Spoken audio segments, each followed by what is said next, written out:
you look at all the crazy things that have been going on in the agency world over the last few years. The agencies that are winning, the agencies that are growing, are the ones that have clients that are just waxing poetic about them. And that waxing poetic comes from because marketers all doing talk. Yeah, we all talk. We all know who's doing really great work and who's really great to work with. And, the agencies that consistently develop great campaigns, great ideas, that consistently show up as great partners are the ones that win. Yeah. There's no magic behind it. It's just go to work every day and do great work.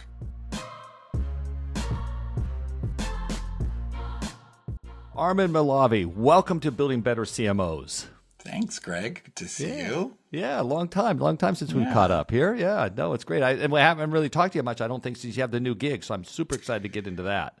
Yes, it's been a busy 8 months, so lots to catch up on. Listen, I think we'd like to catch sort of first-time CMOs as they're kind of really sort of navigating through the new company and the dynamics of that. So I'm sure you've got a tons of wealth of information, insight, perspective for having done that now. It's been a lot of learning in the last 8 months, especially since this is my first B2B gig, actually.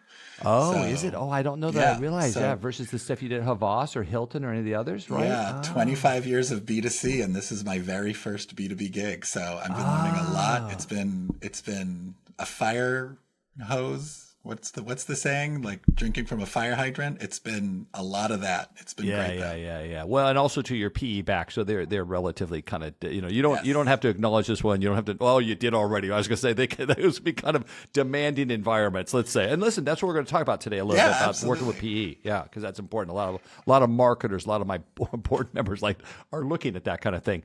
Hey, but Armin, let's go back here. So first off, just tell them the company. Make sure they're very clear on what you guys are doing, what it's all about, because I don't know everybody recognize the name. Yeah, so the company's name is Instructure. We own a number of educational products, but the one that most people know is actually called Canvas, which is a learning management software platform that powers your educational experience, either at a high ed or K-12 institution. We are the global market leader. We have all the Ivies. If you have kids that are either in high school or college, they know Canvas. Yeah. No, I've heard it with my kids before. So I've just got one who's still doing. So, and what's the problem that it's solving for people, by the way? And then I want to talk a little bit about what it means to kind of sell into that or market to that environment, I would say. Yeah. Yeah. What's interesting is there's a couple elements. I think one, obviously, the idea of having many elements of school be online is number one, right? Like, how do we, enable a digital education for students? Even if you're going to a traditional, K-12 or traditional high ed, there are still obviously elements that educators are going to want to do to leverage digital experiences. So we have products that allow educators to deploy videos as a part of the syllabus, and they can stop and start the videos. They can insert quizzes in the videos. The other thing that, is really fascinating about the way our tools work is we've gotten to the point where we're deploying a lot of functionality that is creating a digital quad of sorts. How do you let students interact with each other, interact with their professors? Because everything at this point, if you go into college, everything that you do is through your LMS. Even as a professor myself, that's how I do all of my grading, all of my homework, all of the teaching, all of the assignments. So it is the cornerstone of your education experience now. And I think what people might not recognize, I mean, this is not some small startup kind of thing. So I'm not sure how much of this you can affirm or deny, okay? But I believe there was at one point a $2 billion transaction around this business. And then there was later on PE stepped in and took it back out of the public markets for, I think, as high as $4.8 billion. So that's probably public, right? That number is public, yes. So yes, the last transaction was a combination of a buyback from public shares as well as another PE firm. And now we are mostly owned by KKR. I think you do tend to think of these as my local small school, but it's like, no, there's a lot of backing here to try to do this. And so essential too, because I've spent enough time having to navigate my kids into a couple in and out of institutions or education. Institution sounds more funny, but I should say educational locations, whatever we want to call that. There's real organization needs to be brought to that and sort of support that process. Yeah, it's fascinating. And especially if you're talking about students going in and out of institutions and transfers, we have a whole network of products that facilitate that process called Parchment. So now what's really interesting is there used to be a huge component of students who transfer and lose tons of credit from work that they have done because the transfer process used to be so antiquated. And what's amazing about what Parchment has done is students are now transferring much more easily. They're finding the better institution that fits what they need. And they're not losing time. They're not losing credit the way they used to as they go from institution A to institution B. And so there's a lot of huge change that has happened in the education landscape, even in the last 5 years after COVID. Obviously COVID was a big boom for, the entire industry. But the way AI is now starting to change our platforms, the way we are starting to figure out how to deploy much better learning experiences for students. What's fascinating now is, if you are teaching at an international, non-traditional school, like a continuing ed program, all of our content can be translated into any language. And so now you can literally run a class with students who have very different primary languages. And still, all the discussions, all the classes, all the coursework, even if you put in videos, all the subtitling is all translated. And so it's pretty fascinating how you can run a class and it truly be a global classroom. Yeah, I love it. I love it. Yeah, I'm not really connected to education. I've seen enough of it, experienced it even in continue ed. So, but here, let me give the listeners some context, because I think it's going to be helpful here. So, listen, you are at some level sort of a classic agency guy, right? You did the agency thing, Yes. Digitas, great agencies. Digitas, I think one of the best agencies ever, by the way, and I competed against them, so I say that with all honor. But Digitas, Arnold, then you went to Havas eventually, right?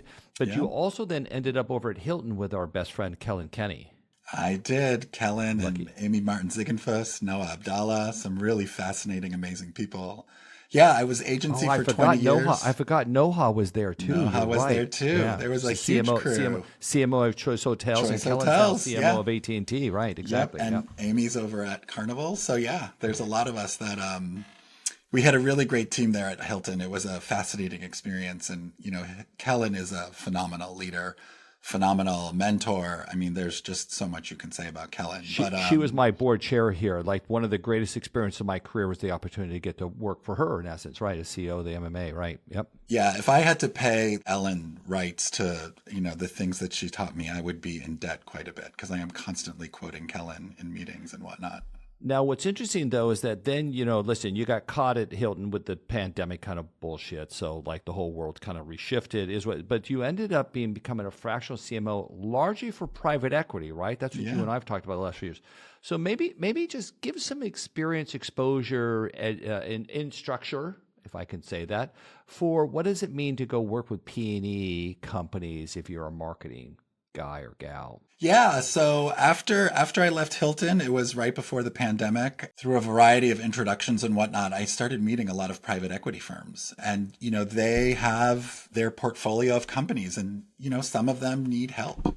And they would hire me to go fix the marketing departments, marketing strategy, marketing teams. In some situations, I would partner with the head of marketing. In some situations, I became the head of marketing. But what's so interesting about working with private equity is they do so much due diligence and so much research and so much forecasting in all of the companies that they may or may not acquire, that once they do acquire something, they have a very clear idea as to what are the growth drivers, what are the growth mechanisms.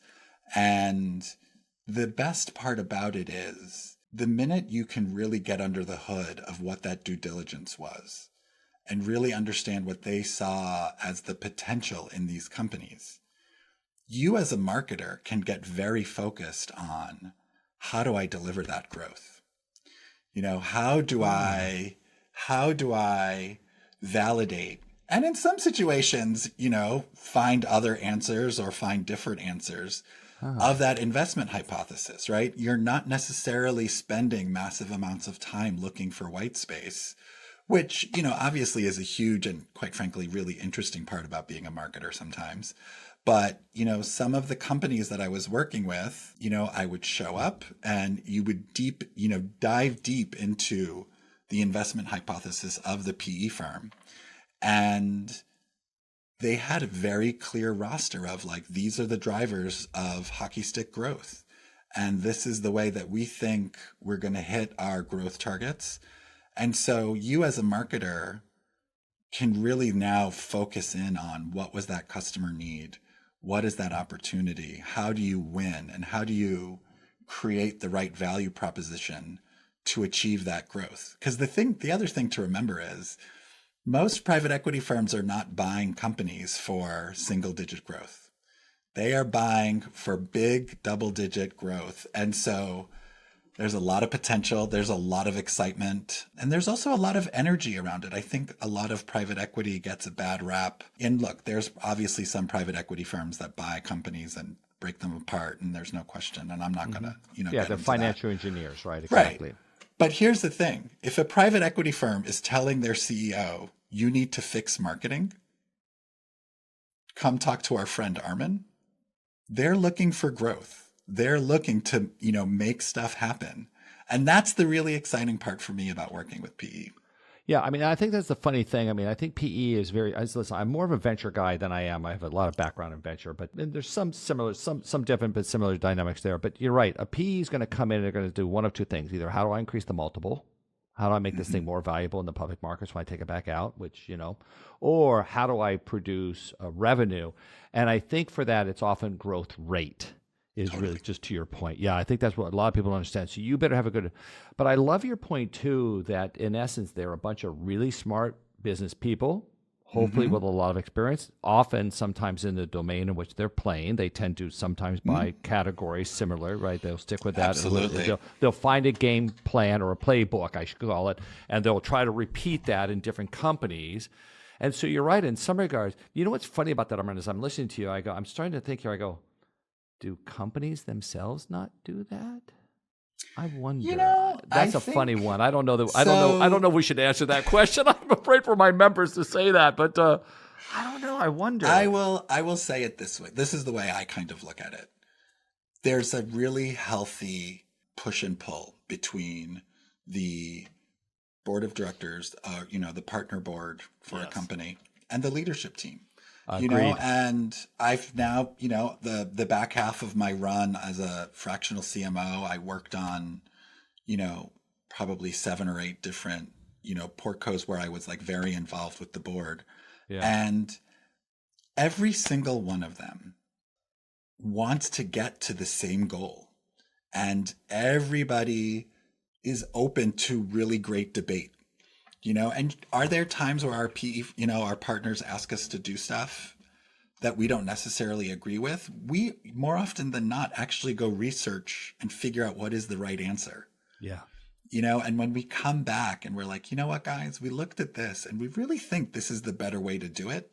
Yeah. The great PE firms, which I think I'm very fortunate to be working with some of them, are open to KKR, you think? Yeah, but go ahead. Yeah, look, KKR, like the folks at KKR are phenomenal. They're really smart people. And, the funny thing about the PE firms that I've had the opportunity to work with, they embody one of the skills that I always used to say about the best clients when I was on the agency side, which was the best clients are the really, really smart clients, but they also know what they don't know and they're open about it.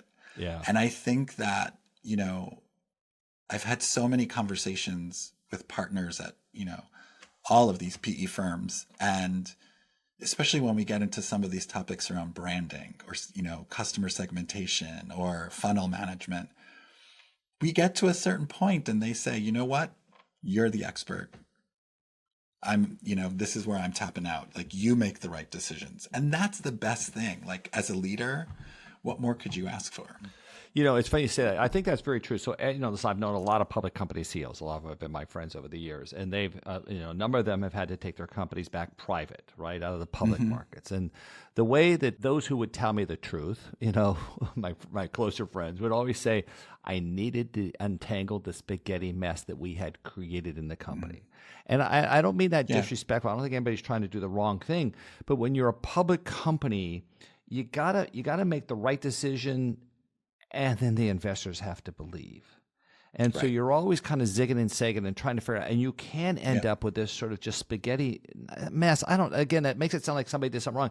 It just happens. It just happens. And you got to pull it out. And then the PE guys say, no, okay, let's get really get rid of that, get really focused. This is what we're doing. Right. And that alignment is a very big deal and super helpful for you as a marketer too, because that's where you get wrong when the board says this and the CEO said this and the CFO. Oh my God. Armin, I heard the craziest thing. I won't name names on this. I had a CFO of a billion-dollar revenue company. CFO told his head, his CMO, says you must use last click attribution as your measurement metric. That's it. And I told the CMO in that case. I says, listen, I'm a qualified measurement expert. In fact, I'm probably one of the best marketing measurement people out there. I says I have no problems talking to your CFO and tell him that's the dumbest effing thing I've ever heard. Yeah. Well, I think, look, I completely agree but that's with what happens. But that's what happens, and I think that when you're on the public side, public company side, and also private company, like I've worked for a lot of privately owned companies, not PE backed. If you don't have a really good mechanism, whether it's OKRs or whatever, to not only focus the company, but enable people in the company to say no to certain things and have everyone tie back to those OKRs, you do get that spaghetti that you're talking about. And, it was, Hilton was a great company for a lot of reasons, Kellyn and, the rest of my friends being one of them. But Chris Nassetta really knows how to run that company with a tight set of OKRs and keep everyone focused and keep everyone on point. And I think because Chris has been so good about that process there at Hilton for years now, you don't have that spaghetti there. Yeah. And I think every company can get there.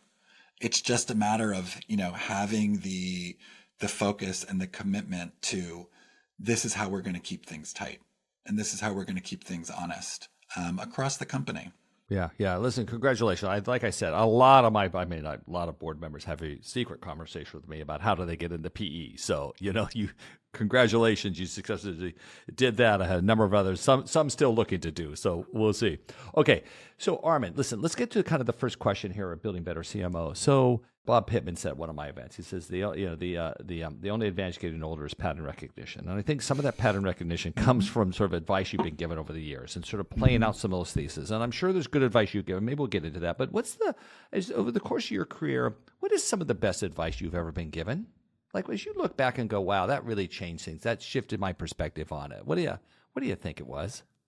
I think the best advice from a agency mentor is probably Sasha Savic. Who's Sasha? Who is he? Sasha was chief operating officer, chief strategy officer at Havas while I was there, but then he went on to Group M to be CEO over there for a while. And there was one day, we were talking about like how are we going to hit our revenue targets, and obviously the usual conversations around agency. How are we going to be successful? And I just remember all of us being in a room and everyone's talking about all these different things and like, we got to do this and we got to do that. And what if we, change the margin of profile over there? And Sasha just kind of like stopped the conversation and said, we just have to do really great work for clients. And he said it just so matter-of-factly and so simply. And, it's so funny because you look at all the crazy things that have been going on in the agency world over the last few years. The agencies that are winning, the agencies that are growing are the ones that have clients that are just waxing poetic about them. And that waxing poetic comes from... Because marketers all talk. We all talk. We all know who's doing really great work and who's really great to work with. And, the agencies that consistently develop great campaigns, great ideas, that consistently show up as great partners are the ones that win. Yeah. There's no magic behind it. It's just go to work every day and do great work. And it's just stuck with me for so long. And I show up to Instructure now with the team, and there's always these debates around like, should we do this? Should we do that? The attribution, the pipe, etc. And I just keep saying to everybody, We just have to do great advertising. We just have to do great marketing, and all the good things will come. I don't know if this will matter to you, Armin, but I think about it, the MMA business is that, I'm a member-based business, right? You kind of sometimes too sort of end up becoming, everybody tries to be, here's the challenge with the agency business. Everybody's focused on trying not to lose the client's business. Right. And I have a thing that I tell people here. I says, listen, you cannot let anybody at a member company, here's my point for MMA, you can't let a member company screw up our relationship in trying to help them. And so my point is that I sometimes see companies that get politics, they'll do other things, or they'll make funny sort of decisions. And I say, you need to break through that and find the person who's going to care about what we're doing and really get to them. And so I wonder if a part of what you're kind of communicating too is that, listen, you got to get the client to do the right work. You got to get them to believe. Like sometimes it's doing good work, but it feels like there's even another step on that sometimes, I wonder. I don't know. Yeah, I mean, look, I would say a couple things. One, that comment that you made of, agencies are always worried about losing a client. My push, and going back to Sasha, is don't worry about losing them. Just worry about doing great work. If you just focus on doing great work, you're not going to lose them. To your point on that being a good client, the funny thing about me having been solo for 5 years, I had a lot of people call me, a lot of marketers, client-side marketers call me and say, I just don't know what to do about my agency. I think I want to change my agency. And the thing that I've always pushed everyone is to say, you got to really be very introspective about, are you a good client? And if you're not a good client, the best agency in the world is not going to create good work for you. And I think that, I had one CMO hire me to effectively become like some kind of therapist between her team and the agency team, because she didn't want to fire them, but it wasn't working. Mm-hmm. And, I met with everybody. I met with all the leaders on the agency side. I met with all the leaders on the client, on the brand side. And it was just very obvious that the relationship had gone sideways, that, the way they were communicating with each other had gone sideways. There were all these like crazy reply all emails and this and that, and they weren't really talking. Mm-hmm. And what'd you do?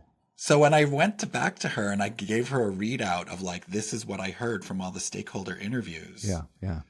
It was so amazing. She stopped and she looked at me and she said, we're probably doing this with all of our agencies. And coincidentally, I had actually happened to talk to one or two of the other ones, and I was like, actually, you are. Like, and what were they doing, Norman? Can you say? I mean, we haven't, don't disclose names here, so we can talk. They about weren't being. One big one was the client side wasn't aligning on objectives and goals before they brought in the agency. Cross-functionally, there wasn't clear alignment, partially because they didn't want to try and do it themselves. They were like, oh, maybe, they were naively hoping that the agency would solve their problems. The agency can't solve problems on the client side when they don't have good decisions. Correct. So I think that was just one of the bigger ones. And because of that, no one felt invested. There were big creative presentations. The clients would literally email feedback to the agency. And it was an email with everybody on it. All the clients kept hitting reply all. I mean, it was, and the thing was, they are great people. That agency team, the client team, they're great people. And the funny thing about all of it, we went through it.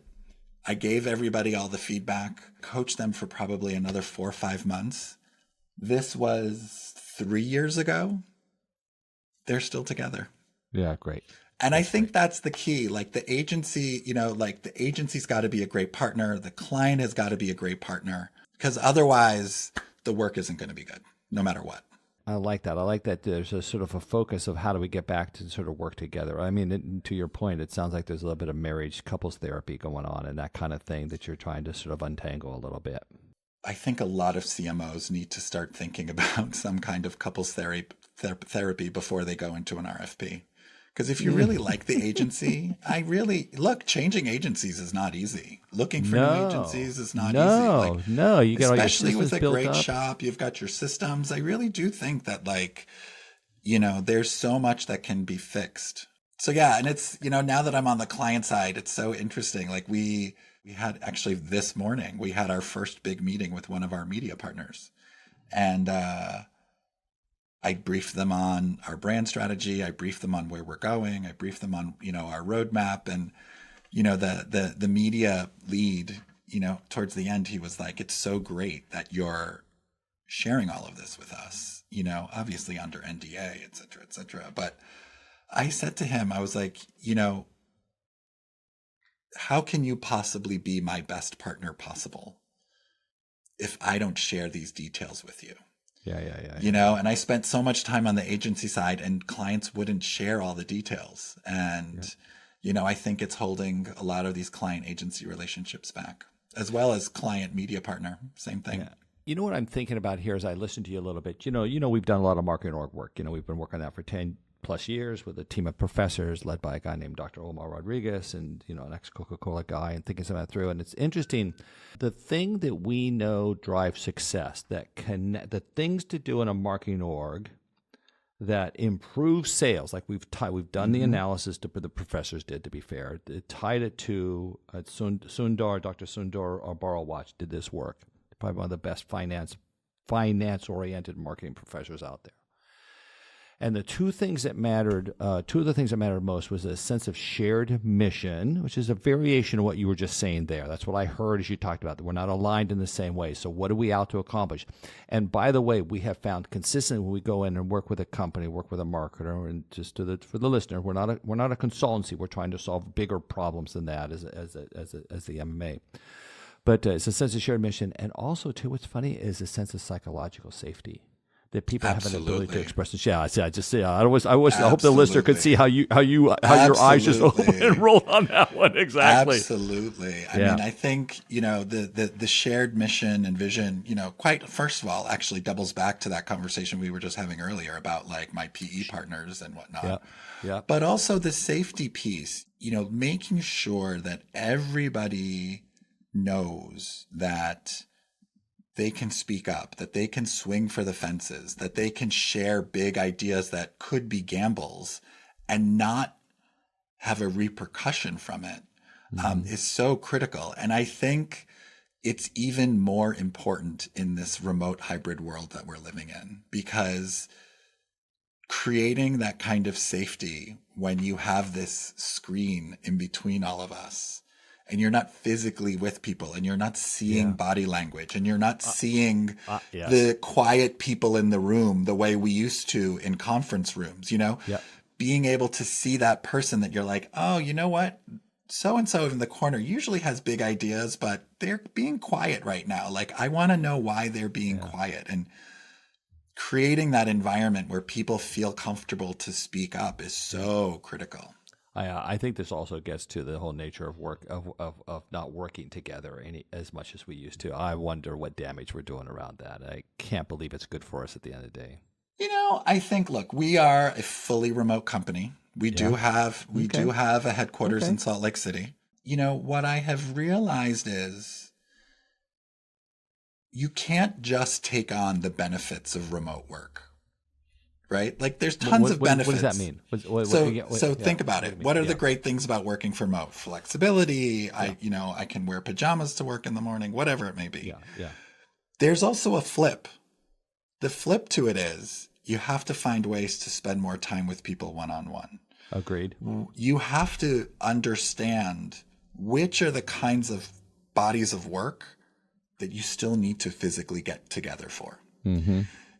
And when those projects come up, you got to make it happen. Yeah.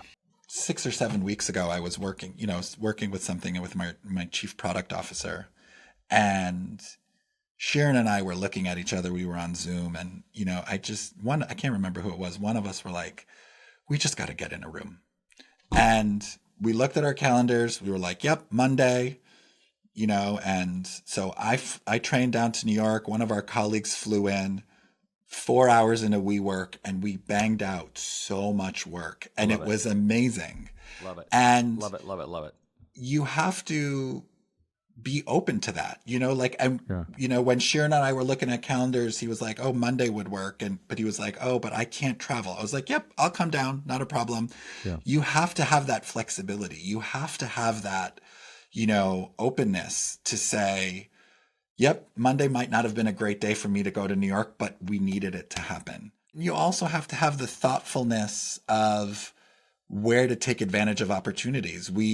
I want to say like 5 of our EC members were going to a meeting in New York last week.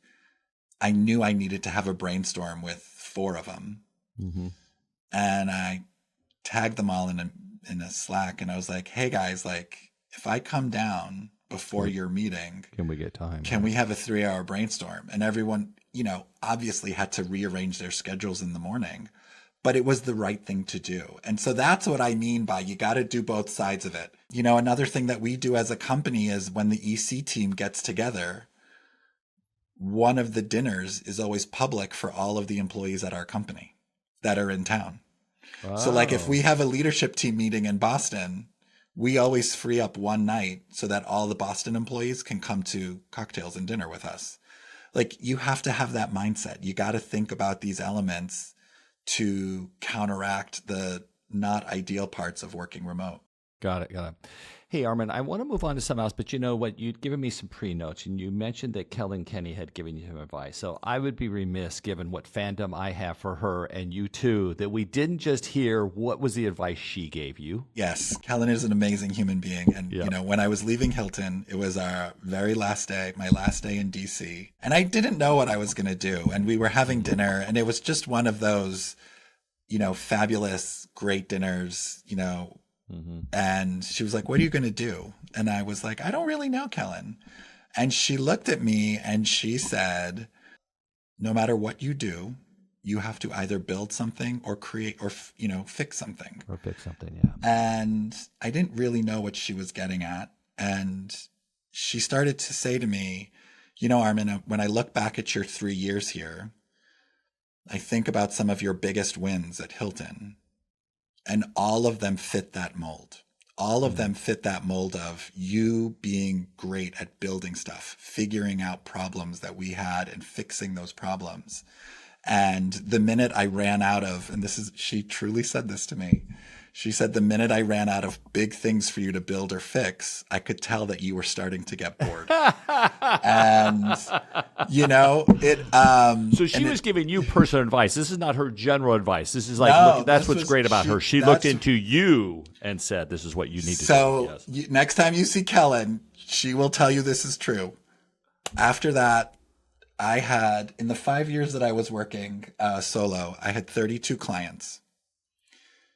31 of them fit the mold of fix or build. Yeah, there we go. The one that didn't is my only one that went sideways. Is the only one that went sideways. And I have gotten a lot of lovely compliments about the practice that I built. And you know what? There's almost just good advice in that, though, for anybody coming into a company. Like if you're trying to figure out what you do, don't show up to do your job. Show up to fix something or build something. Fix something or build something, everybody. Yeah. Like either you're fixing the problems or you're building something bigger for the company on its behalf. Not just for the sake of doing it, but that's better. So that's why I like that advice. It suits my personality. It suits my brain. The amazing part of Kellyn is one of the amazing parts of Kellyn is how she really spends enough time with her team to really understand each of us at such a primal, core level to give that kind of advice. Totally. Okay, so Armin, let's get into the real fun here for Building Better CMOs. So, listen, you've been on the board of the MMA, you know what we're about, as a nonprofit, we're here to fix stuff. My job is to make the industry better for CMOs and marketers. And the whole thesis of this thing was to build an alliance of, even Meta and Google and all the platforms and all the ad tech, martech companies to come together to support the marketers in being stronger and better. So as you look out over the work you've done, and I don't know if you want to pick from the current company, go back to others you want to pick on, I don't know where you want to go. You'll go anywhere you want. What do you think that marketing or marketers either don't appreciate, could do better, should focus more attention on, maybe neglect, maybe just don't even understand? I don't care where you go with the thing, But give me an area for the, maybe the MMA can help, maybe not. I don't know. That doesn't matter. But what do you think needs to really change for marketing marketers? So earlier you said that some people want to get into PE. So I'll give you an answer that answers your question and talks about PE in one fell swoop. My very first PE backed company, I was working with them. It must have been like 8 weeks in. And the CEO says to me, this is the, board agenda. Here's your slot. Great. Fine. Created all the content, ready to go. Go to the meeting, present everything. And there was this one big problem that the company was dealing with. And, I had laid out a plan to fix all this stuff. Mm-hmm. And the partner in the meeting, he had started asking me a bunch of questions. And, I answered. Great. He called me that night. I didn't even know he must have gotten my phone number from the CEO. Yeah. Calls me that night and he was like, you know what, Armin? That was amazing. So thoughtful. And you explained everything to us in English, not using crazy marketing terms. And you connected all of the things that you're doing to all of the main drivers of the business. Yeah. In our investment thesis. And, the thing that I, am struggling with, moving into a B2B company for the first time, I don't know all the B2B lingo. I'm still learning it. And I'm like, guys, can't we just speak English? Like, why are we not being clear to the rest of our partners in the company around why are we doing all of these things? Because when everyone else understands why we are doing what we are doing, and understands how it's impacting the key elements and the key drivers of growth at this company, everyone will be happy. Everyone will feel good about the work that marketing is doing.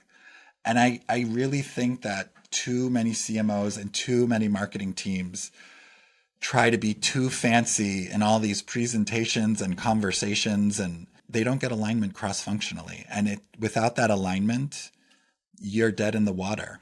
And I just think we got to let go of the lingo. We got to let go of all this nonsense. Get rid of the nonsense. So what's on your list? Give me the top list of stuff we should stop using in conversations with board members or CEOs. I think that, it's funny, you were talking about last click attribution. I explained multi-mix modeling and MTA to one board member just in the simple terms of like basketball assists and goals. And they were like, oh, yep, great.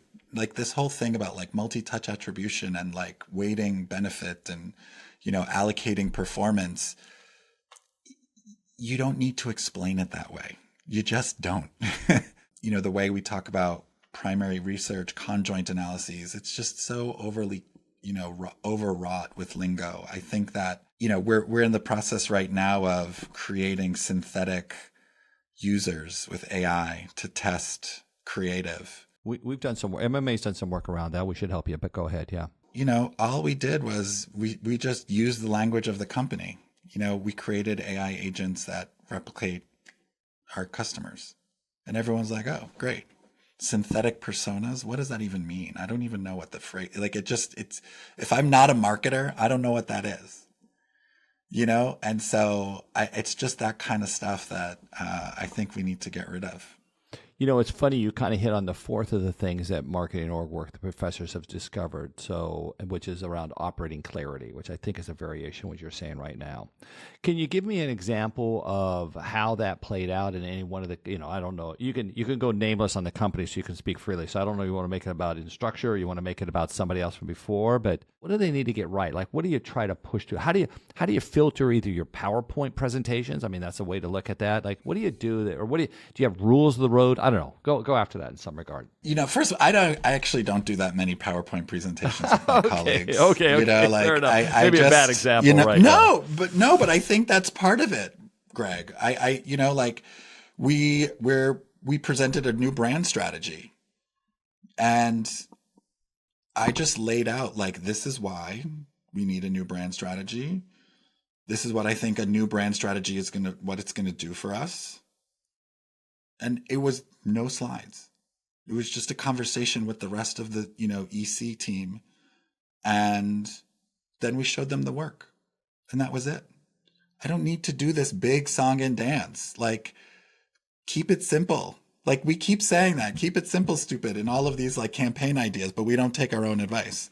And I think the other one is, this whole thing about like the black box of MMM and MTA. I think that it's the way we try to explain it is so complicated. And, the problem with not explaining MMM or MTA really well to the team up front is when you do all the work and the analysis is done and it starts making recommendations. If you don't understand how they got to the recommendations, no one's going to believe the recommendations. Right. And so, you want to sit here and say, oh, we did this MMM model and it says like, if we put this much more money into paid search, it's going to pump out this much more return. Well, that's all fine and good. But if I don't understand how you got to the analysis, I'm not going to give you that money. Hey, Armin, I'm going to take a real chance on something here. You ready? So I don't know if you know, I co-founded Multi-Touch Attribution. Oh, I know. Yeah. Okay. Just FYI. Okay. So I know this is one of those I know too much. Okay. So just what is the difference between MMM and MTA? For me, the way I talk about it is MMM looks at your entire, marketing mix, including upper and lower funnel, including offline media, whereas MTA, I focus it specifically on digital. Oh, okay. That's the way. But MTA can do non-digital. MTA can do non-digital. I think that MMM, I would look at MMM for different solutioning. Correct. It can give you a MTA. sense of increased opportunity in the marketplace because it's a top-down analysis, where an MTA is a bottoms-up. It's basically taking each user's exposure to media, hopefully brand, should take their brand Absolutely, attitudes, and it should take their sales data or other activity, and then roll that up into something. It just gives you a much finer level that you can get into, whereas MMM could be a little bit too, for me in my experience, it can be a little too glossy over. And I don't get a lot of marketers really using MMM, or those who have it. Like if you talk to the big CPG companies, they're all doing MMM, but none of them are using it because they go, well, I don't want to lose the budget, so we just keep doing it. But they don't really know what they're doing with it. That's my I think so. And I do have a fair bit of CPG. I think the problem with I think MMM solves different problems than MTA does. I think you have to have, and you shouldn't think they're doing the same thing. Exactly, that's one of the big not. problems. They're absolutely not doing the same thing. I think that you have to have a very clear understanding of all your transactions to do MTA. The complexity in MTA is really you need hard. that data. Yeah. Interestingly, actually, I built an MMM analysis for a casino.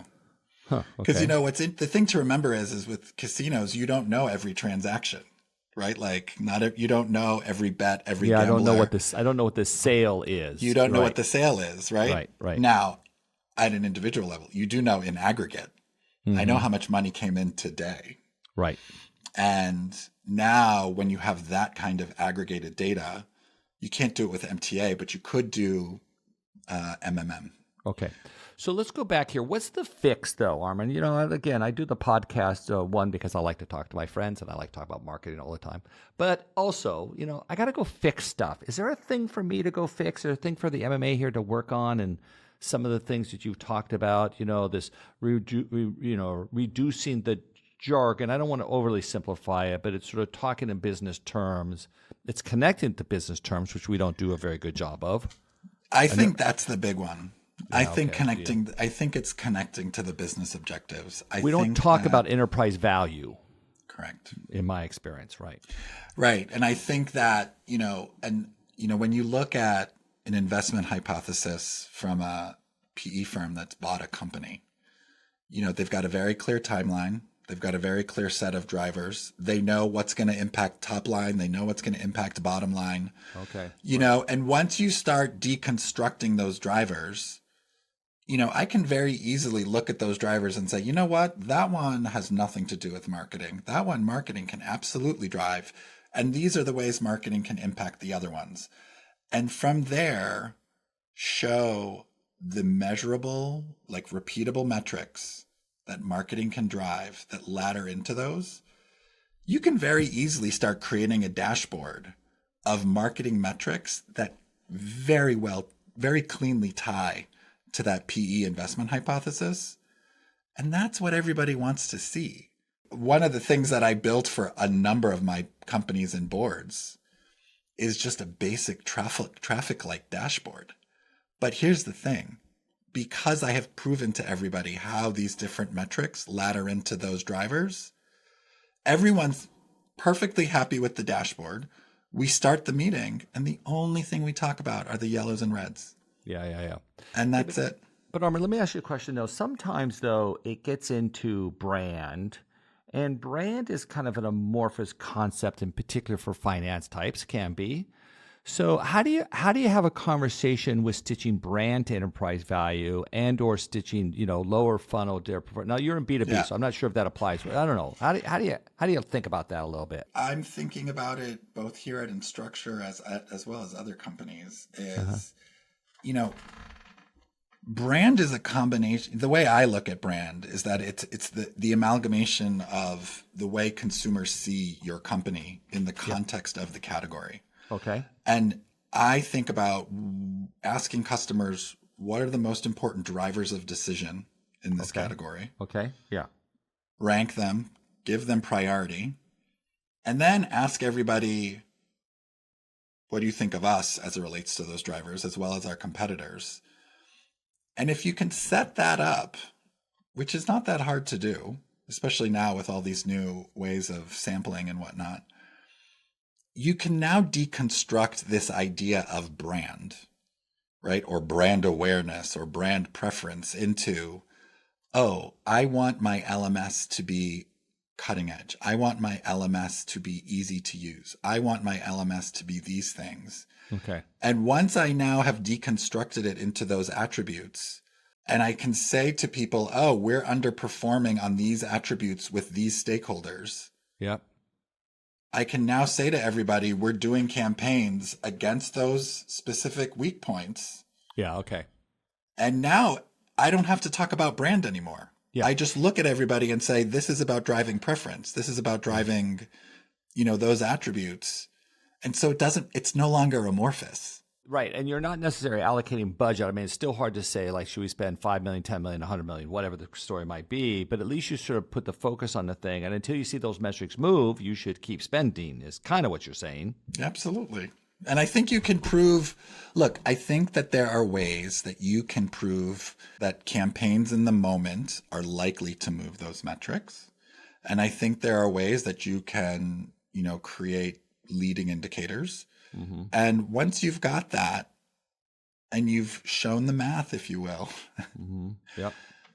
that amorphous nature of brand, again, gets kind of neutralized. Yeah. I don't need my CFO to become a brand expert. I need my CFO to be confident that when I invest these dollars and I invest these resources, that it's going to move those metrics that they understand. Hey, I don't even heard me say, I have one board member, CMO, I've stated publicly who it is, I won't get into it here, but he says he never uses the term brand. He talks about maximum multi-year returns and his point is, because who doesn't want that? Whereas brand is a funny concept most business people are familiar enough with the concept of brand, although it's still esoteric to them at many levels if you don't do it. Right. I think it's the measurement of it. And I think it's correct. How does my CEO know that I'm improving the brand? That's the esoteric part, right? And where it gets complicated is that you said you'd operate in CPG, where some of the challenges are that some of these companies have such high brand, it's very hard to move those metrics over time. So I'm not sure if we really know what they mean anymore. So it's gotten extra complicated. Yeah, and I think that, with those, especially with the, high velocity CPGs, right? Like the question becomes, how do you find the right data set that is updated frequently enough so that you can have confidence that you're making the right choices? I mean, like, for example, when we were working on P&G, we were getting a daily feed from Walmart on transactions. And because Walmart was like 30% of our total volume at that time, I could easily use that as a data point. Now, the question is, how do you correlate that to all the activities?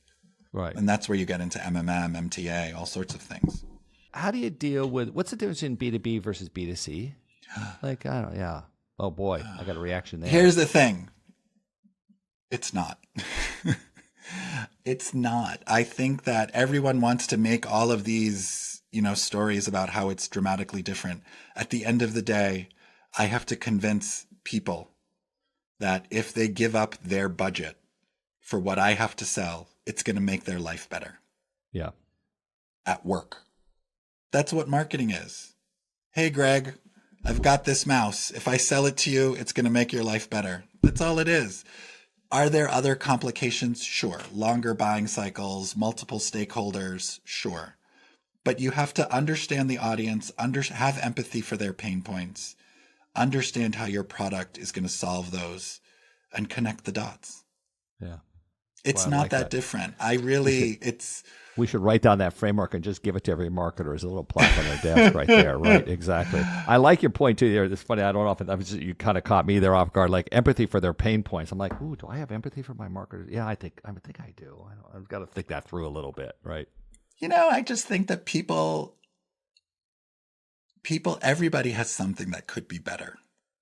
And when you spend the time to really understand what's important to them and understand the pain that they have, first of all, right out of the gate, it feels good that someone cares. And second of all, it's great that someone took the time to understand me.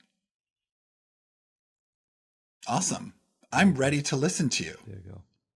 Okay. A few lightning round questions. You ready, Armin? Okay. Let's do it. I'm going to modify the first one a little bit. What did you not understand about the CMO role until you got there?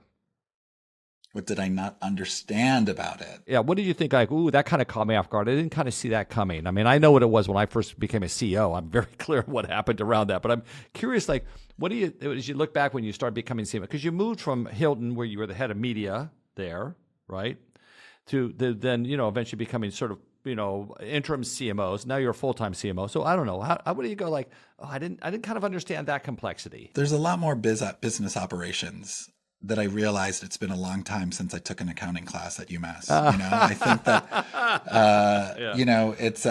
it's actually, what's interesting, Greg, is I actually decided I don't have a master's degree because I was working at Digitas in the knots. Like we were building websites for the first time. Why would I leave to go get an MBA program? And so now I've decided I'm going to go back and get my master's. So, I found a program that just is going to fill in these holes on, behavioral accounting, corporate accounting, all the sorts of financial things that I just never did, and so I think, those parts of it are a little bit bigger than I thought were going to be. And so I'm spending a lot of time there.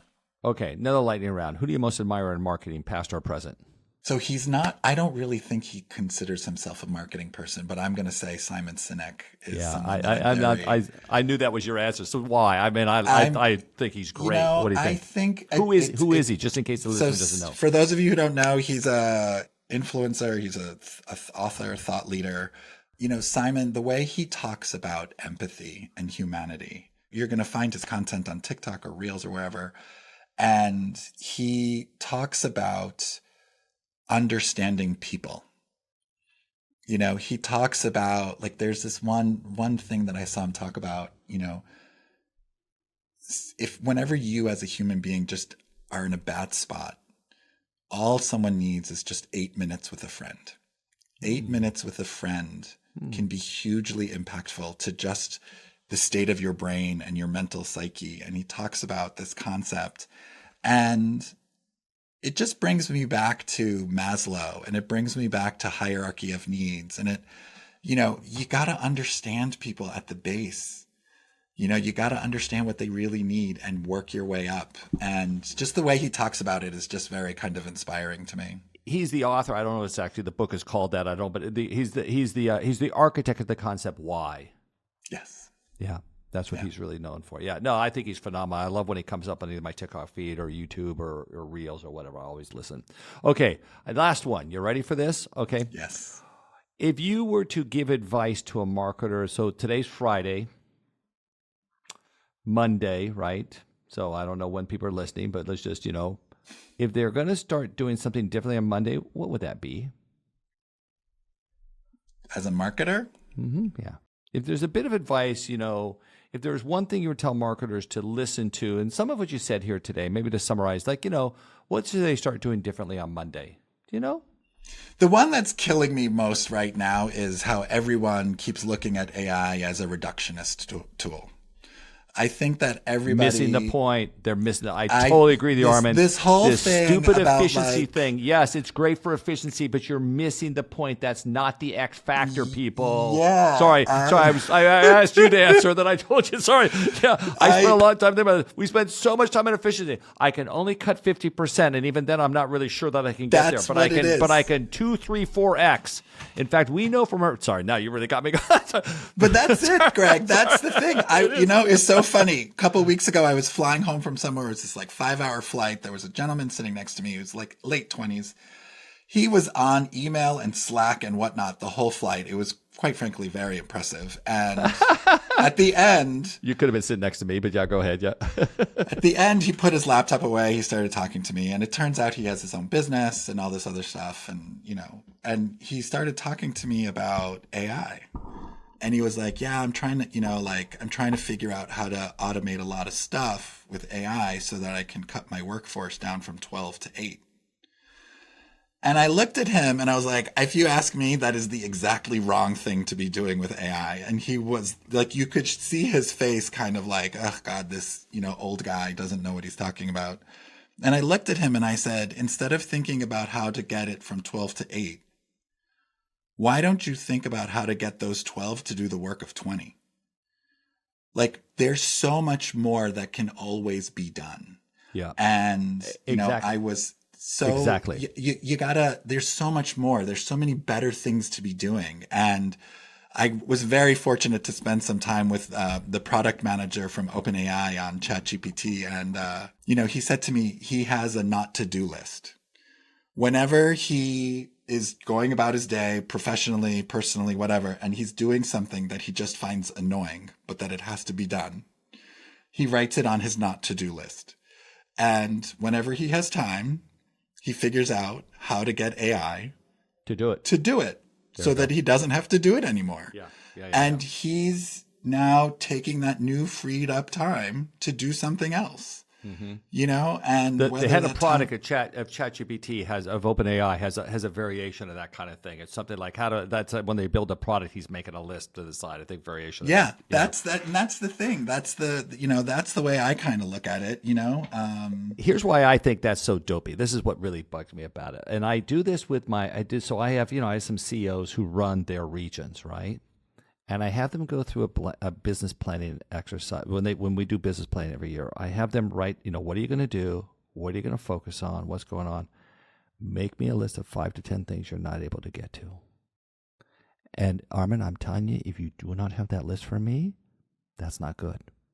You had better because then I start to evaluate where you are and how ambitious and aggressive you are about this business. And by the way, I think that is somewhat a CEO's perspective. I don't know that I had that early in my career, so I want to caution that a little bit, although, But yeah, no, I've got a very long list of stuff I'd give you to do if you just had more time. A very long list.